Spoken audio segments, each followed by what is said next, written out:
It was a heavy, stormy night. Rain crashed against the windows while thunder shook the small bedroom where two boys, Jaden and Malik, sat on the floor. The lights flickered. "Are you sure you want to do this?" Malik asked nervously. Jaden smiled. "It's just a game." Between them was a white sheet of paper. The words yes and no were written in the four corners. Two pencils were balanced on top of each other, forming a cross. Outside, the wind suddenly stopped. The room became completely silent. Jaden slowly looked at Malik. "Ready?" Malik swallowed. Together they whispered, "Charlie, Charlie, are you real?" For 3 seconds, nothing happened. Then, tap. One of the pencils moved. Malik froze. Jaden laughed nervously. "The wind, probably." Bang!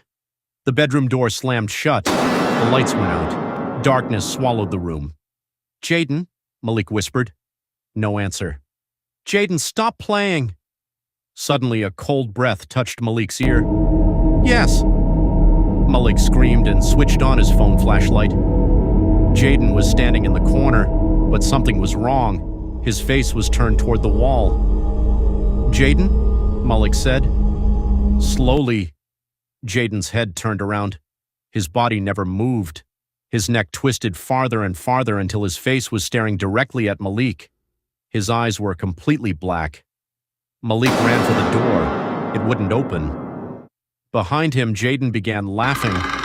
At first it sounded normal, then it became deeper, darker, like several people were laughing through one mouth.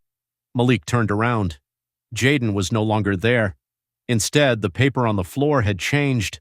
The four corners no longer said yes and no.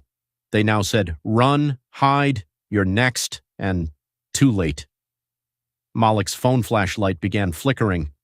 With every flash, something appeared closer to him. Flash. A dark figure stood beside the window. Flash. It was standing in the middle of the room. Flash. It was directly in front of him. The phone went completely black. Malik felt something grab his shoulder. He screamed.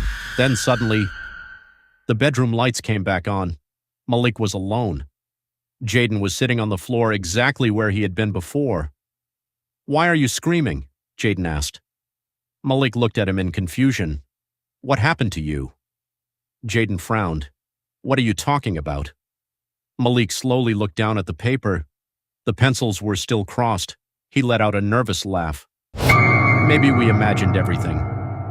Then both boys heard a voice coming from underneath the bed. A small child's voice whispered, "You asked Charlie if he was real?" The boys froze. The voice laughed softly. "But you never asked if he was alone." Something crawled out from under the bed. The lights went off again. And this time, they never came back on. The next morning, Malik's mother opened the bedroom door. The room was empty. No Jaden, no Malik. Only a white sheet of paper lying on the floor. Two pencils were perfectly balanced on top, and written in fresh red letters were the words, "Charlie, Charlie, are you real?" The pencil slowly turned toward